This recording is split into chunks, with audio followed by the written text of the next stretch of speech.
11h26. A partir de agora, entra no ar.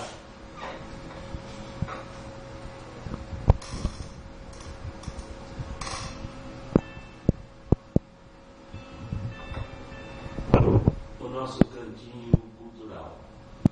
Esse nosso cantinho que homenageia os nossos poetas e poetisas com a pretensão de fazer germinar no seu coração a sementinha da divina arte da poesia. E hoje nós recebemos aqui o nosso Álvaro Nieves. Souza. Eu sou, não sou Nieves da família. Ah, não. Nieves só Claudinha. Isso. Valeu, Álvaro. Prazer em recebê-lo aqui. Bom dia. Bom dia, Oswaldo. É um prazer estar aqui no seu programa.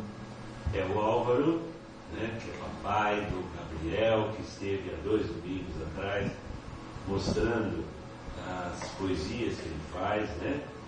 E esposo, muito bonito, né? Esposo da Claudinha, que está aqui com a gente. Não vou chamar você, vai ficar sossegada, tá?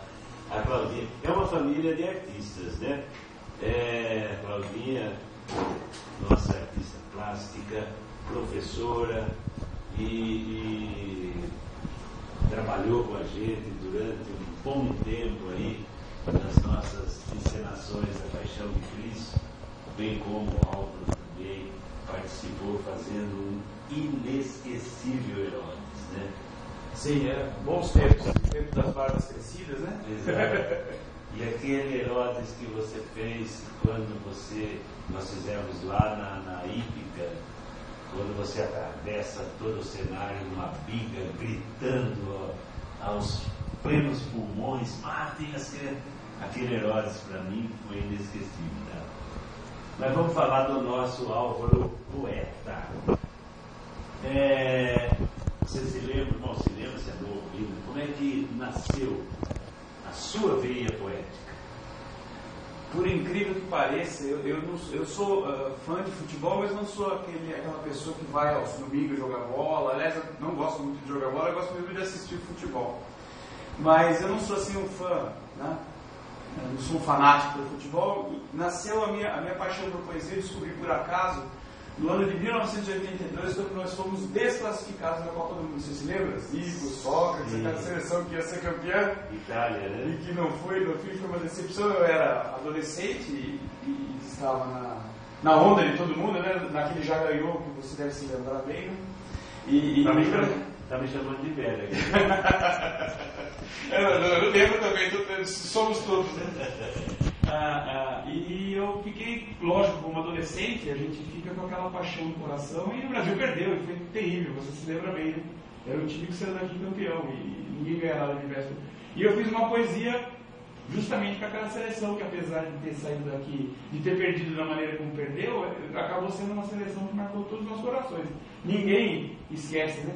Depois de 70, aquela de 1982. Talvez seja uma das maiores seleções que o Brasil já montou. Justamente, um dos melhores times, né? Que a gente já teve. E eu fiz uma poesia, por sinal que vocês ainda localizaram, porque foi feita na antiga máquina de escrever. Somos velhos, não tenho no computador ainda, preciso digitar.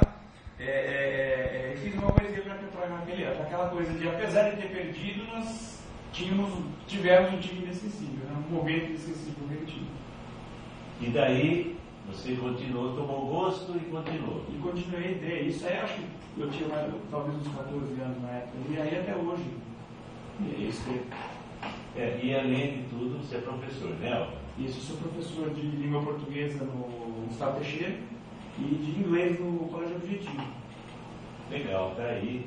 E a Claudinha também, professora? Professora de artes também, no Colégio Objetivo. Legal, na nossa artista plástica.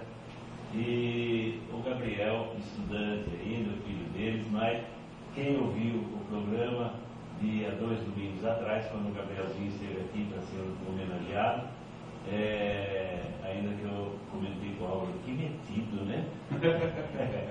Fazendo músicas e poesias em inglês, né? Então, é uma família ligada na literatura e nas artes. Você encontra tempo para fazer poesia hoje ainda?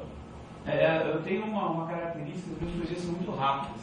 Eu não gosto de ficar me alongando muito e quando bate uma vontade de escrever, a coisa acontece de maneira muito rápida. Então não tem muito problema.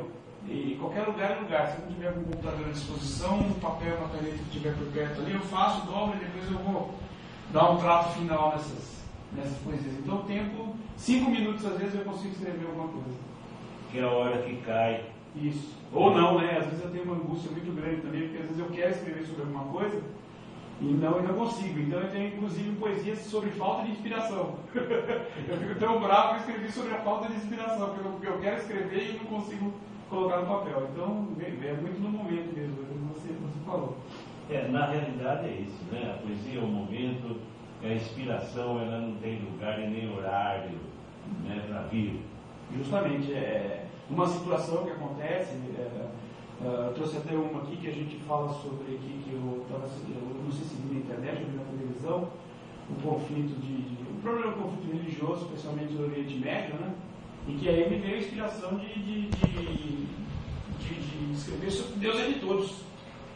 Às vezes as pessoas brigam sobre crenças e religiões parecendo que querem ser proprietários de Deus, na realidade Deus é Pai de todos, né? É um só, para todas as religiões, as religiões monoteístas que acreditam em Deus só, acreditam em Deus só, então se é um Deus só, todos. Acabou-se. Então eu escrevi sobre aquele momento de conflito, que eu fiquei meio angustiado sobre aquilo, escrevi sobre o assunto. E aí é um dos piores conflitos, né?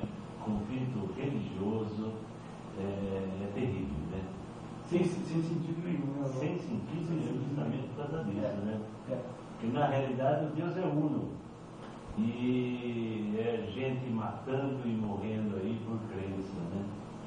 E se a religião é para nos tornar melhores, nós não precisa nem nos matarmos, né? Mas nos condenarmos para qualquer tipo de religião, católica, evangélica, espírita, é sem sentido, porque é para nos tornar melhores, para compreender o irmão, então, para aceitar o seu irmão com tolerância, né? Isso é o que Jesus nos ensinou, no fim das contas, né? O mestre dos mestres diz, aceita todos e ama teu irmão como a ti mesmo. Foi o melhor mandamento que ele deixou e a gente briga por causa disso, não faz sentido nenhum, né? E eu acho que um dos menos seguidos, né? E é o principal, né? Exatamente. É o principal mandamento. Então, o próximo vou te mesmo. Exatamente. Álvaro, você, quando faz suas poesias, tem assim alguma filosofia especial, algum assunto especial, ou aquele que vier, estou escrevendo? É muito do momento daquilo que eu estou observando em torno do meu entorno, né? Está acontecendo em torno do meu momento. Aqui, por exemplo, eu tenho essa que eu te falei sobre Deus de todos. Tem uma aqui que fala que da falta de inspiração, é outro assunto que me incomodou, eu escrevi sobre. Eu tenho vários assuntos, agora eu não tenho assim uma linha específica para escrever, não. Vai muito do que está acontecendo e aquilo que eu consigo observar e as opiniões que a gente tem a respeito. Não tenho assim uma coisa, é isso, escrevo sobre isso. Se pintar, a gente escreve. Já escrevi sobre futebol, como eu falei, agora já escrevi sobre religião, já escrevi sobre falta de inspiração. Quer dizer, tem uma série de coisas. Você busca ou alguém palpita nas suas poesias? Eu sou muito, a minha esposa que diz, eu sou muito fechado para determinadas coisas. No caso da minha poesia, é difícil até eu mostrar. Ao contrário do Gabriel, que gosta de mostrar poesia para todo mundo, eu admiro muito isso. Eu sou assim meio fechado. Eu tenho um blog lá, Recanto das Letras, né? No Recanto das Letras, que tem os meus escritos, mas eu não divulgo muito, de vez em quando eu divulgo, eu não sou assim, e as pessoas palpitam um pouco. Normalmente, para mim, o ato de escrever é uma coisa solitária. Não é uma coisa que as pessoas influenciam, ou mesmo digam, esse aqui tá bom, muda aqui, muda ali. É muito difícil. Na realidade, a poesia é muito do poeta, né? Então, eu não faço, nunca fiz poesia, não me sinto, né, em condições de fazer uma poesia, mas eu entendo que o poeta, ele é até um pouquinho meio, vamos dizer, egocêntrico, ou seja, é dele e acabou-se, né? fica até difícil às vezes de mostrar para alguém. Você escreve, guarda na gaveta, ou deixa num cantinho escondido numa pasta do computador lá e não mostra. A Cláudia mesmo, ela não tem muito acesso às minhas poesias lá. Eu não escrevo, fico mostrando para ela a poesia. Então talvez seja um tipo de egocentrismo, assim, a gente escreve para a gente mesmo, para satisfazer, para soltar aquilo que está dentro de você e normalmente para você mesmo. Eu sou assim, né? Além da poesia, muita leitura? Muita leitura. É pela sua própria profissão. É uma obrigação do professor de língua portuguesa estar sempre antenado com as leituras, as clássicas, as atuais também.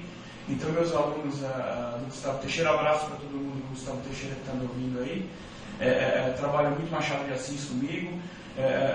Para mim, se eu posso ensinar alguma coisa top de literatura na escola, é Machado de Assis, né? Mas a gente tenta ensinar de uma maneira suave, diferente da nossa época, né, Osório? A gente estudou de uma maneira... eram outros tempos, a gente também não pode culpar os mestres daquela época, que é como eles sabiam ensinar, mas eu tento ensinar assim de uma maneira mais suave. Quando o Machado de Assis é considerado até uma literatura um tanto quanto árida para a juventude atual, a gente tenta suavizar com um bom filme. Esses dias mesmo passamos um filme muito interessante chamado O Enfermeiro, lá no GT, que é um conto do Machado de Assis, com Paulo Altran e Matheus Nastregali, quer dizer, a fina flor dos atores brasileiros, com o texto de Machado de Assis, quer dizer, e um filme bom, eles gostaram. Então a gente tenta, em termos de leitura, se manter atualizado e também estar sempre por dentro dos clássicos, né? É fundamental saber o que está se escrevendo atualmente. Eu deixo os alunos trazerem para mim o que vocês estão lendo. Aí eu vou descobrir o que eles estão lendo e tento também penetrar no mundo de leitura, porque eles têm um mundo de leitura, inclusive, bem vasto, mais vasto do que a gente imagina. Então eu tento entender também o que eles leem e leio também o que eles leem, que é para saber como é que eles estão pensando.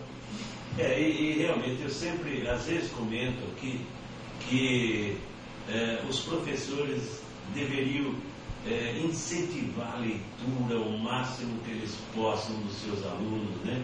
E eu me lembro do meu tempo de ginásio, antigamente era o ginasial, né? Eu tinha um professor de português que ele fazia a gente ler um livro por mês, tá? Ele orientava, né, o tipo de leitura que ele queria, muito Machado de Assis, César Alencar, quer dizer, são leituras pesadas, né? Então, mas ele era para trabalho, para nota, a gente tinha que ler um livro por mês e depois apresentar um resumo oral em frente lá da classe, daquilo que a gente tinha lido, entendeu? E isso daí me deu o hábito da leitura. Até hoje eu não sei ficar sem um livro para ler. Eu sempre tenho que ter o meu livrinho de cabeceira lá. Aí você vai variando os assuntos, né? Os escritores. Mas eu acho que esse hábito é muito importante, principalmente na juventude de hoje, né? Com certeza. A gente tem que, inclusive, é uma coisa que eu sempre discuto com eles, que existe a leitura por prazer e a leitura para crescer. Então nós temos livros muito bons como diversão, como a própria série do Harry Potter, né? É um ótimo livro para diversão, mas é um livro que não nos aprofunda muito, né? Em termos da qualidade e da reflexão maior que é necessária você ter na leitura. Então, quando a gente sai de um Harry Potter e passa a tentar ler alguns contos de Machado de Assis, nós estamos lendo ruim. Pelo contrário, é uma maneira de você se divertir lendo, ótimo. Mas nós precisamos ser reflexivos, críticos. O que vai desenvolver a nossa reflexão, nosso poder de crítica são as leituras, são os autores clássicos, alguns autores atuais que propõem coisas que você pense na leitura e não só se divirta.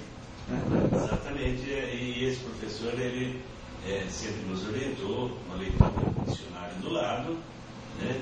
E quando você encontra uma palavra que você vai procurar no dicionário, faça um traço de lápis embaixo dela, procura no dicionário e tal. E eu me lembro que Dom Casmurro, eu risquei quase que o livro inteiro. Quase que o Dom Casmurro ficou só risco de lápis, porque é uma leitura pesada. Sim, sem dúvida.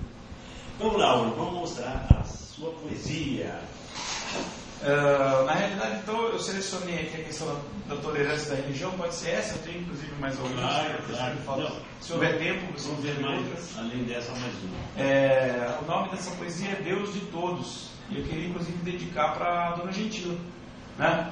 que é aquela coisa, a gente sempre tem os pilotos de Fórmula 1 tem o seu ídolo Ayrton Senna, Emerson Fittipaldi, eu como professor de português, professor tenho como meu espelho a Dona Gentile. Então um abraço, Dona Gentile, essa poesia para a senhora.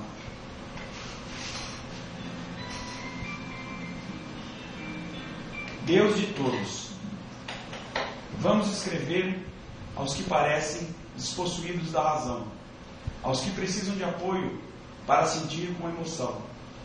Errados estamos se acreditamos então que os caminhos que sabemos são certos e os outros não. Os bons sentimentos afloram aonde se espera, às vezes não, às vezes está escondido, longe da percepção. Então, se temos o real coração, deixemos livres que passem todos os tipos de expressão. Nosso trabalho e nossa função é de tolerância e compreensão, ficar de braços abertos para todo e qualquer irmão.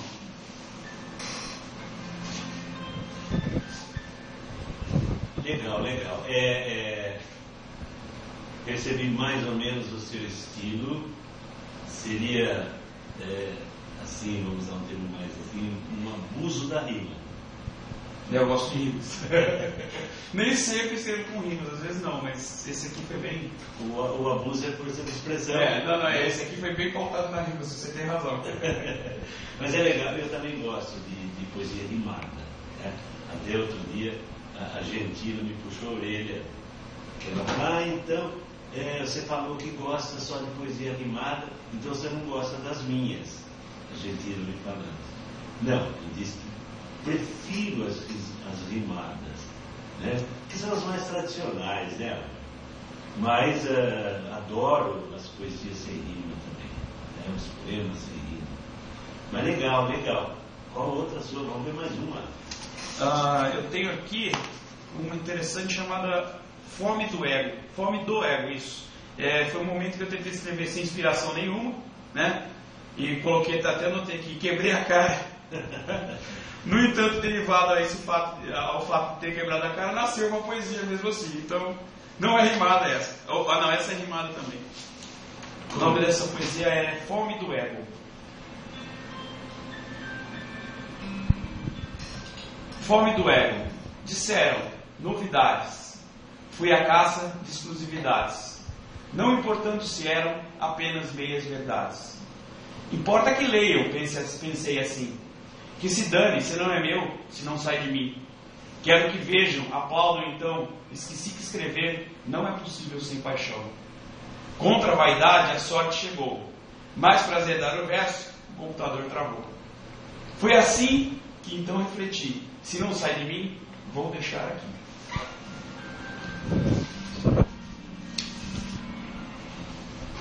Mas quando a gente falava de rima, né?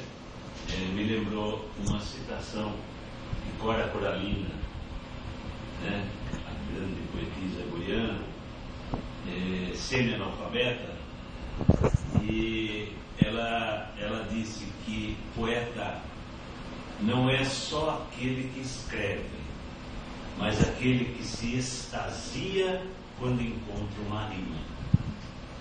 Realmente, e às vezes é uma luta. Parece que as pessoas veem a gente, nos veem declamando, né? Fala assim, foi fácil fazer. Às vezes uma coisa pequena dessa aqui, que nem foi vindo da falta de inspiração, né? Foi difícil de fazer. Eu cheguei, mas foi bem complicado.